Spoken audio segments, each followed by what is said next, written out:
Merci pour l'accueil. Alors du coup, je vais vous présenter, ça va durer 10 minutes de film, je ne sais pas si peut-être que certains d'entre vous l'ont déjà vu. C'est juste pour vous expliquer un petit peu les prémices du projet de recherche collaborative, donc ce qui nous a amené à nous mettre à faire de la recherche collaborative. Donc c'était en 2013, sur le bateau en jute qu'on avait construit au Bangladesh. Corentin de Châtelperron, donc l'initiateur du projet, et de l'association Golden Bengal, qui porte le projet Nomades des mers, il était parti faire une petite expédition, un trip pour voir si on pouvait être autonome en mer. Et il s'était arrêté quelques mois, 2 mois sur une île déserte, où du monde avait rejoint pour faire plein de petits essais sur des petits objets techniques qui permettent d'essayer d'être, pour essayer d'être autonome. Donc là, je vais vous présenter 10 minutes du moment où ils sont sur l'île, en train de faire des tests. Et après, on pourra développer sur le reste. Alors, il n'y a pas de son.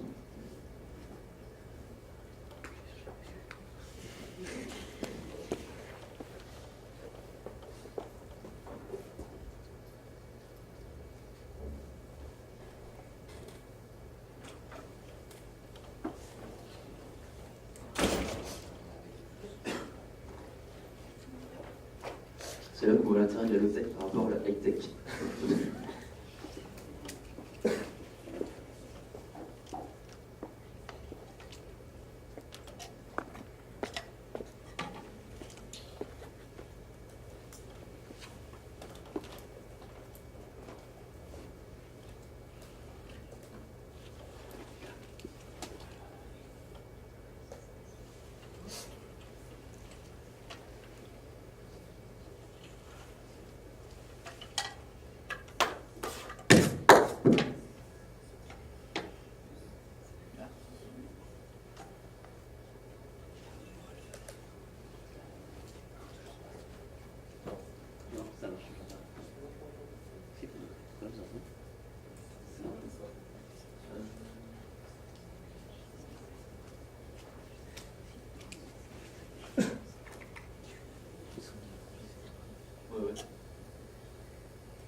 Ça part vers le HDMI.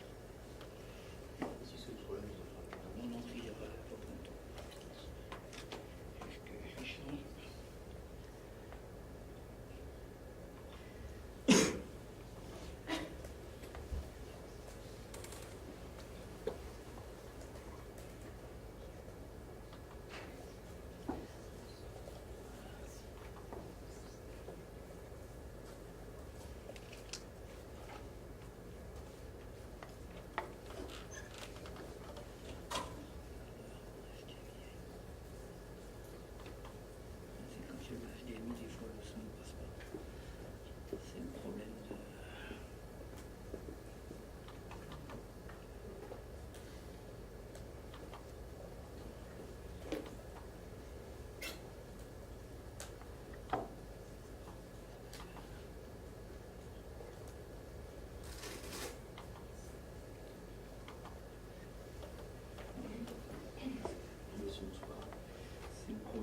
Ça part vers le HDMI.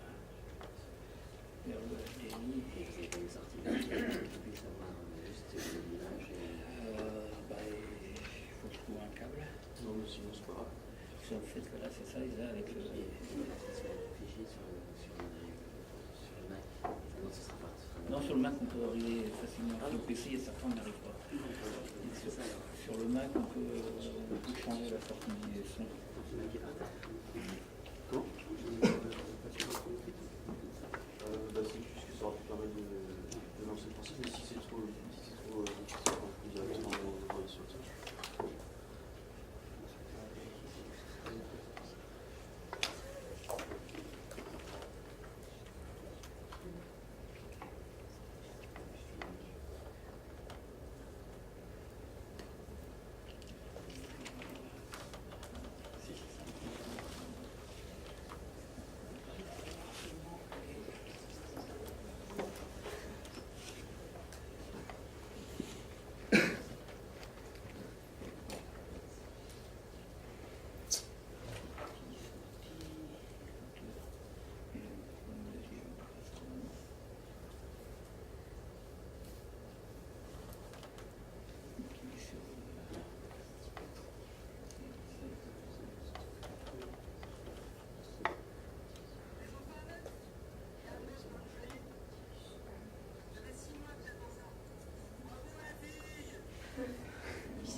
par Tambara sur un haut dénavigué dans le golfe du Bengale.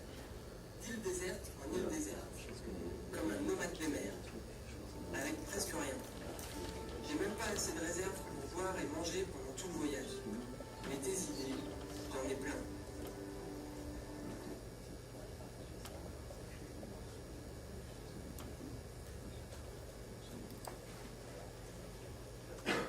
Elle est un peu trop grande.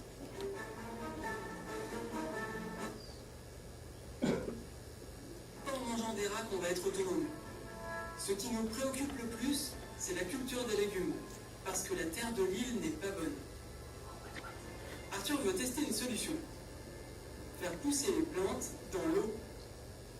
L'hydroponie, c'est un système de culture qui permet de faire pousser les plantes rapidement dans des zones où on ne trouve pas de bonne terre. En plus, c'est une technique qui peut diviser par 10 la consommation d'eau. Idéal en zone aride. On commence par découper des bouteilles d'eau ramassées sur la plage. On y insère des petits pots dans lesquels on dispose de la fibre de coco. Les racines vont pouvoir s'accrocher sur ces fibres tout en barbotant dans l'eau. Je viens de réaliser que je viens de faire 20 000 km pour planter des radis dans la jungle. Pour grandir, les plantes vont avoir besoin d'azote, de phosphore, de potassium et de tout un tas d'éléments. Il va falloir trouver tout ça dans la nature. Alors on élabore des jus à base d'arêtes de poisson, de rouille, de cendres, d'ongles, de fientes de poule, d'algues, d'os de poulet calciné et même d'un peu d'urine. Ah, et j'ai oublié le jus de compost. Pour ça, Manu fabrique un lombricompost. Les petits vers de terre de la jungle vont digérer nos déchets organiques pour en faire un délicieux compost. Enfin, en théorie. On a récupéré une vingtaine de lombrics autochtones de la jungle, mélangés avec la terre de la jungle et un peu de déchets végétaux. Et après autopsie générale, et ben, tous les lombrics ont disparu. Bon, tant pis, on va se passer du lombricompost. Pour mettre au point le bon engrais nutritif, nous organisons une compétition entre différents mélanges de nos ingrédients. Et tous les jours, le jury prend les mesures. Alors le premier pot, c'est le pot témoin, on n'a que de l'eau. Que de l'eau, il y a 2 feuilles et demie, on va dire, pour le jus. De l'eau. Numéro 3, c'est urine. Urine, ça marche pas.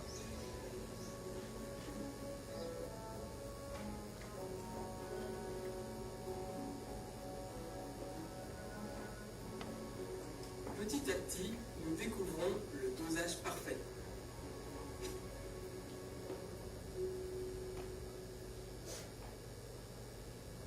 On vient de mettre au point une potion magique pour plantes.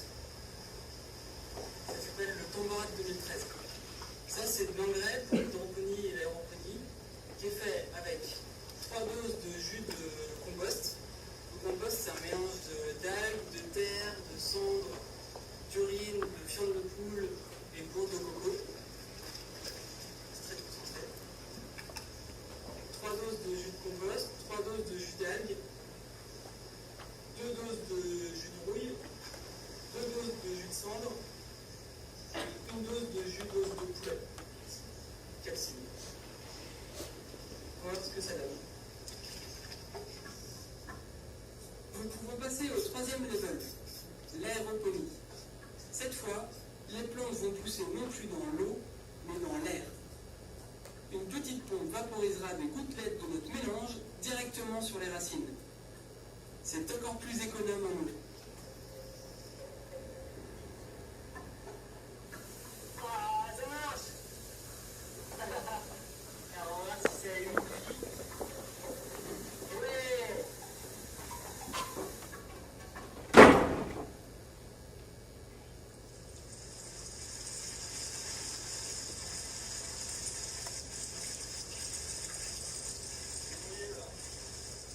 Récupérer l'eau de pluie, c'est facile et ça marche bien. Mais quand il ne pleut pas, on fait comment? Ça dépend de la taille des îles, mais quand l'île est suffisamment grande, à une certaine distance de la mer, donc là à peu près à 100 mètres, on va dire, il commence à y avoir des arbres à feuilles, donc ce qui veut dire qu'on commence à avoir de l'eau douce. À partir de là, il faut quand même creuser à peu près jusqu'à 2 mètres de profondeur pour récupérer de la nappe. Donc, souvent c'est un peu du sable, ça peut être l'idée, c'est bien de mettre des coraux ou des coquillages, puis après laisser décanter pendant quelques jours. Donc voilà, elle est bien transparente. Qui se remplit tous les jours, bien comme il faut. Donc cette lampe, on peut l'utiliser pour se doucher, pour se laver, et puis aussi pour faire bouillir la cuisine. Voilà. Mais peut-être pas trop pour boire, en tout cas on l'utilise pas beaucoup.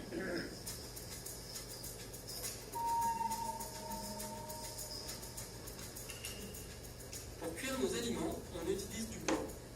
Mais quand on est nombreux, ça commence à faire des quantités importantes. Alors on met au point une alternative, du charbon de fibres de coco. Dans ces îles, les gens récoltent les noix de coco, mais laissent pourrir les bogues, qui sont pleines de fibres. Si on arrivait à faire du charbon avec, ça permettrait de valoriser ces déchets tout en évitant de déforester. On va faire un gros feu pour récupérer des braises, pour mettre au fond d'un trou et faire du charbon avec des blocs de coco. Pour fabriquer du charbon, il faut une combustion sans oxygène. Creuser un trou et y faire un feu. Y placer les fibres de coco, puis couvrir pour que l'oxygène ne rentre pas. Restent quelques paramètres à régler, comme l'aération au début de la combustion. On fait plusieurs essais. Premier trou, hyper ventilé, tout à cramer.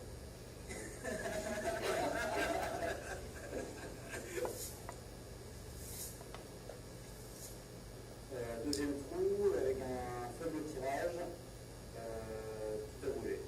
Donc toujours pas de charbon.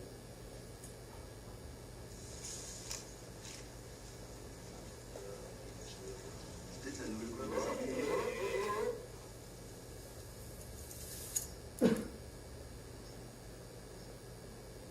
Ah, du charbon. Et là, on a la bourre non charbonnée.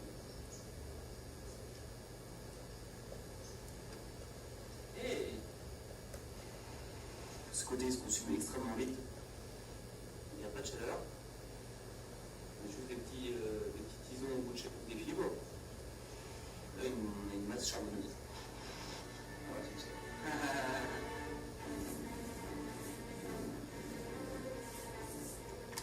Des bouteilles comme ça, on en trouve par centaines échouées sur les plages. Thomas ne voit pas ça comme un déchet, mais comme une ressource locale. Enroulé autour de lattes de bambou puis chauffé, le plastique crée un lien puissant.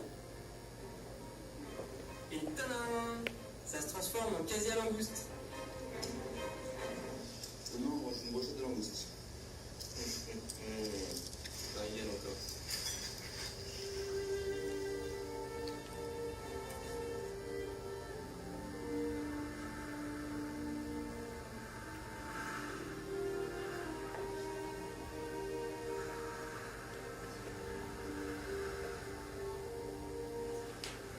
On n'a jamais attrapé une seule langouste. C'est cool, hein? Ah oui, puis il faut pas s'en Ah oui, il y a de la racine. Ah, c'est génial. C'est des graines qu'on a récoltées sur le plan de haricots qui poussent dans la serre sur le bateau. On a replanté en hydroponie. Et là, on vient de voir les graines ont commencé à germer. On a fait un cycle entier. Ouais, on a réussi à faire un cycle complet. On a fait pousser un haricot à partir d'une graine qui a redonné des haricots. On a repris une graine, on a replanté, ça redonne un haricot. Ouais. Ça, c'est de l'autologie. On n'a pas bouffé un seul haricot. On a des graines. Je viens de mettre au four deux petits fleurs de coco. Tu veux que je te les montre? Avec le succès de nos expériences de culture de légumes, se pose la question de la conservation des aliments. L'idée, ce serait d'avoir des légumes séchés qui vont ensuite pouvoir se conserver et être réhydratés pour être consommés en mer pendant le voyage. Pour la phase préparatoire, c'est déjà de faire blanchir les carottes pour enlever les bactéries, faire de l'eau. Ensuite, ça va être découpé en fines tranches. Là, on va essayer plusieurs méthodes et la première consiste à prendre une aiguille et du fil faire une sorte de collier de chips de carottes. Et ensuite, on va le mettre dans ce qui était dans une autre ville, un filet de pêche. Pour protéger les carottes des mouches et de tous les petits insectes. Et voilà.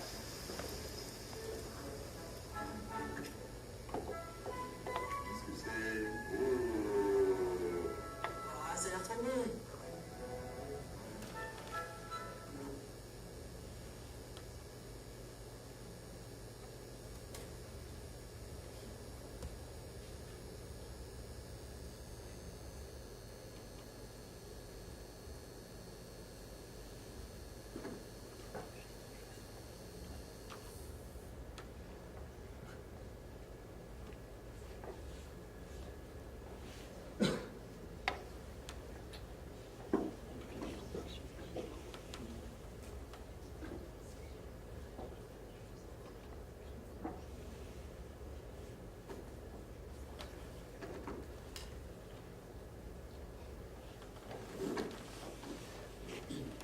Alors donc, avec ces 10 minutes, je ne sais pas si vous avez eu le temps de voir, mais l'autonomie, ça n'a pas été du tout un succès. Donc en fait, de cette expérience de Robinson, même si c'est pas cette expérience qui a révolutionné tout notre truc, on a quand même pu tirer quelques leçons. Donc la première, c'est que, comme je vous disais tout de suite, ils n'ont pas du tout réussi à être autonomes. Et ça, c'est pas parce qu'ils n'étaient pas, on va dire, débrouillards, ou pas parce qu'il n'y avait pas assez de ressources locales. Vous avez vu, il y a plein de bouteilles, s'il avait fallu quelque chose, ils pouvaient quand même aller sur des îles à côté, etc. Ils n'ont pas réussi à être autonomes parce qu'en fait, ils avaient un manque d'accès à la connaissance. Un des exemples que Corentin dit, c'est que dans la serre, il y avait donc des plants de courge qui poussaient, et donc ça faisait des grandes feuilles. Et il n'a pas réussi à avoir beaucoup de fruits, ou alors s'il était très petit. Et en revenant, sa grand-mère lui a dit, si tu avais coupé tes feuilles de telle manière, etc., tu aurais pu concentrer la croissance des fruits, etc. Et donc, si sa grand-mère avait été là juste 10 minutes pour lui montrer comment faire, il aurait pu avoir des fruits. Et donc, ça, c'était une super première leçon à retenir, c'est que c'est important de pouvoir avoir accès à la connaissance. La deuxième chose qu'on a pu voir, c'est que ces technologies-là, en fait, qui sont des technologies qui sont simples, qu'on peut fabriquer partout dans le monde et qui répondent à un besoin de base, c'est utile en fait à des milliers de même des millions de personnes à travers le monde. Sur l'île, ça faisait plus à la Robinson, etc. On ne se rendait pas bien compte de l'impact, mais on a fait des recherches après. Et il suffit d'aller voir par exemple sur le site de la FAO qu'il y a plein de programmes qui sont faits, pas mal avec les ONG forcément dans des pays en développement, qui utilisent des petits systèmes simples qui sont faisables partout et qui permettent d'améliorer le quotidien de millions de personnes. Et donc, en fait, pour faire un petit peu d'histoire par rapport à ça, c'est dans les années 60-70 qu'on a commencé à conceptualiser un peu les... Bon, alors il y a plusieurs noms, on appelle ça des low-tech. Lui, Schumacher, il appelle ça des technologies appropriées, technologies intermédiaires, il y a différents noms. C'est au début Gandhi et donc Schumacher qui avaient envie en Inde de pouvoir proposer des technologies qui soient, on va dire, adaptables et appropriables par les petits villageois pour qu'ils puissent devenir plus indépendants. Donc ensuite, avec la crise pétrolière, ça a aussi commencé à intéresser des pays en développés, comme les États-Unis, parce que les gens avaient envie de garder un certain niveau de vie et donc avaient besoin de petites technos qu'ils pouvaient faire assez facilement pour répondre à leurs besoins. Et donc ça a lancé pas mal d'organismes à ce moment-là, qui en plus déjà à l'époque étaient en open source. Et le seul problème de ces organismes, c'est qu'ils étaient financés par l'État.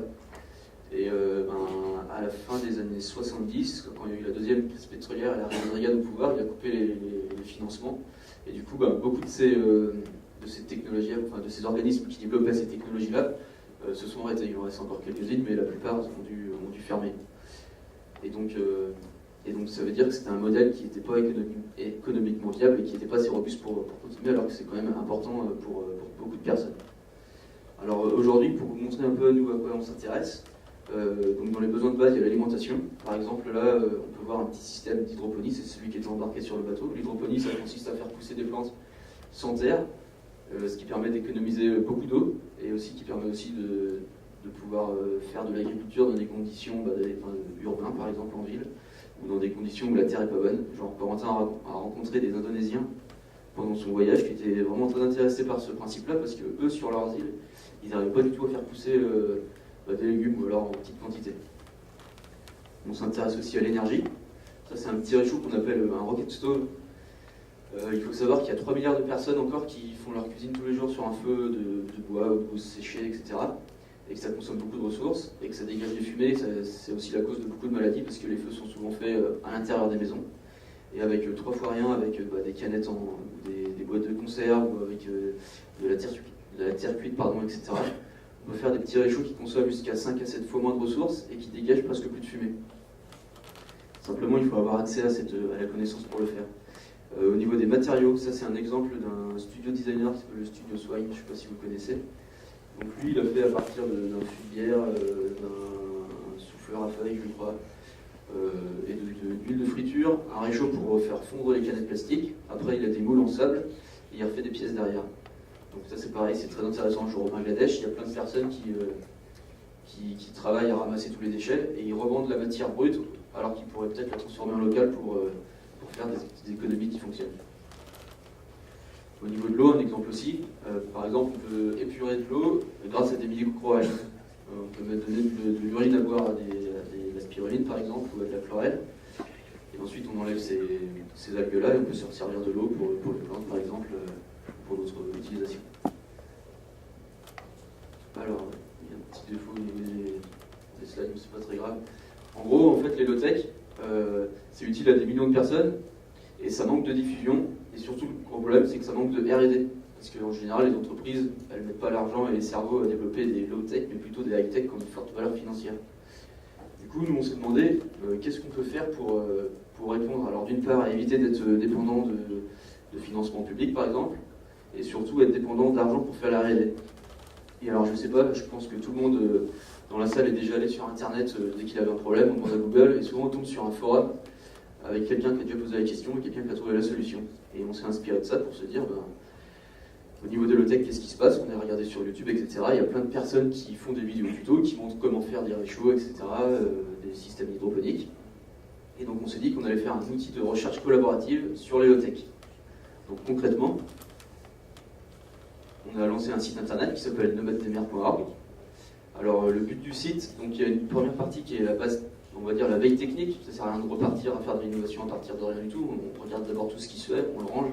Et ça permet d'avoir une base pour chercher des nouvelles idées. Il y a aussi une partie recherche active où les gens vont pouvoir échanger pour avoir de nouvelles idées, tester, ensuite optimiser les tests, etc. afin de pouvoir trouver des bonnes solutions. Et on a une partie aussi qui est la base de ressources open source, parce qu'on a décidé de mettre toutes les solutions qu'on allait trouver en accès libre pour que n'importe qui puisse en profiter. Et donc ces solutions-là, en fait, c'est les solutions qui abouties, qui sont sorties de la recherche active. Donc au niveau de la démarche de recherche, comment ça se passe concrètement? Alors la première étape, c'est de faire remonter les besoins du terrain. Ça ne sert à rien de faire de la recherche dans l'air ou de l'innovation comme ça. Nous, ce qu'on voulait, c'était vraiment pouvoir faire des solutions qui soient adaptées au contexte local. Donc la première étape, c'est de créer un réseau de personnes qui vont pouvoir nous faire remonter des besoins locaux.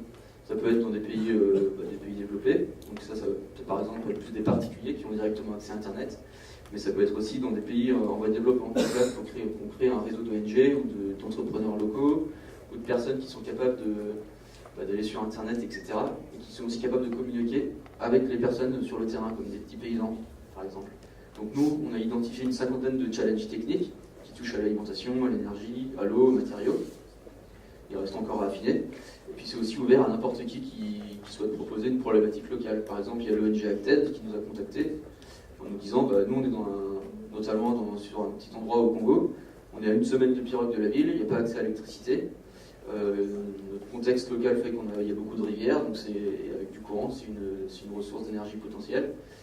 Dès qu'on fait un devis pour avoir une hydrolienne, ça coûte trop cher et en plus les gens ne pourront pas faire la maintenance après. Est-ce qu'il n'y aurait pas un moyen low-tech qu'on puisse, pour faire une hydrolienne, les gens pourront se la construire eux-mêmes et en plus ils pourront assurer la maintenance et puis ensuite gérer leur production électrique.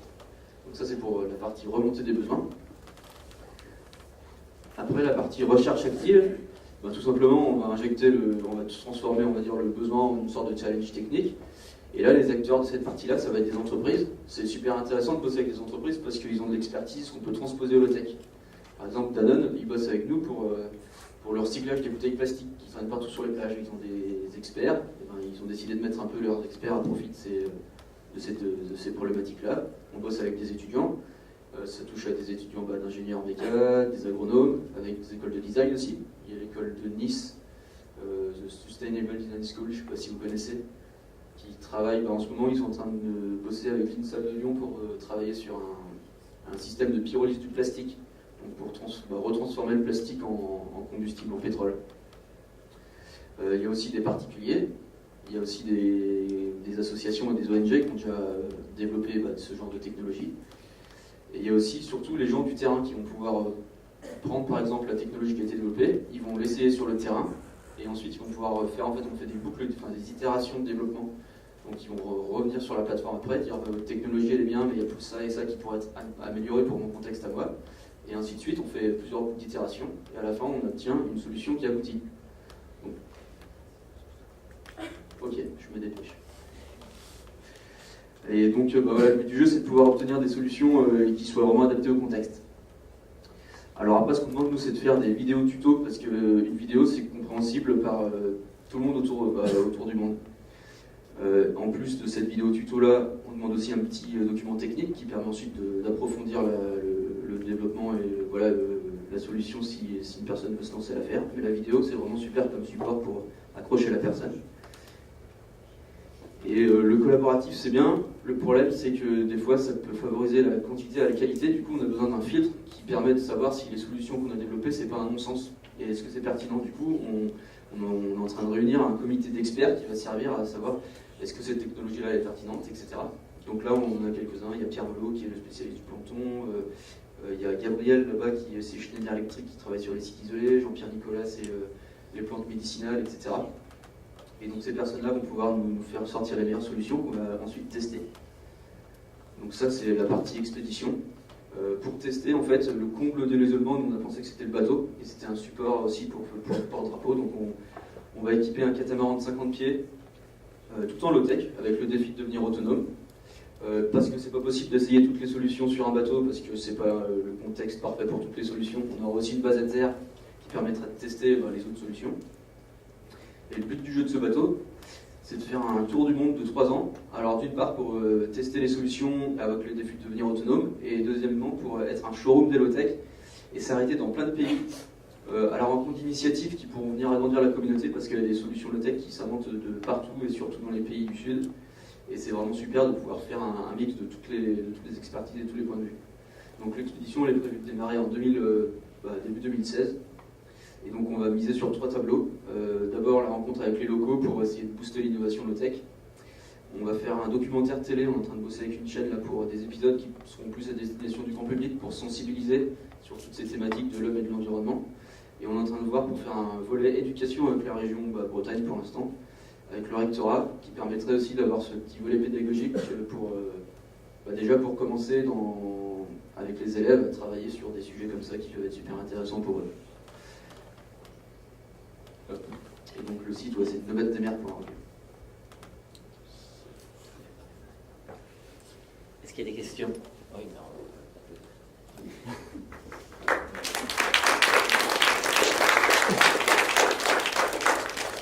Est-ce qu'il y aura des questions?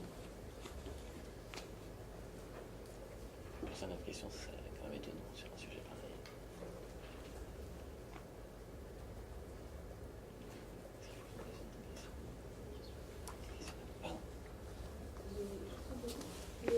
Dans le cadre de la recherche active, est-ce que les principales collaborations qu'il y a, c'est principalement avec des gens des pays du Sud parce qu'on a vu que c'était particulièrement intéressant dans ces contextes-là, c'est intéressant partout, mais particulièrement pour des gens qui ont moins de ressources.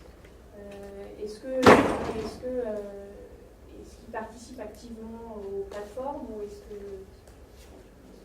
Ouais, c'est le but du jeu justement que ces gens du Sud puissent rentrer complètement dans la démarche.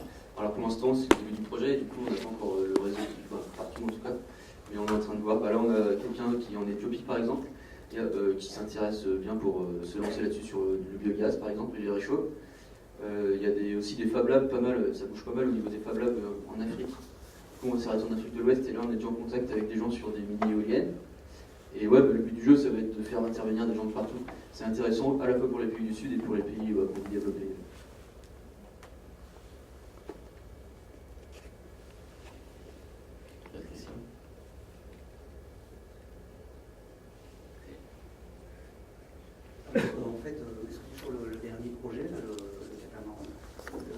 constate une volonté d'expérimenter on va dire, en isolement.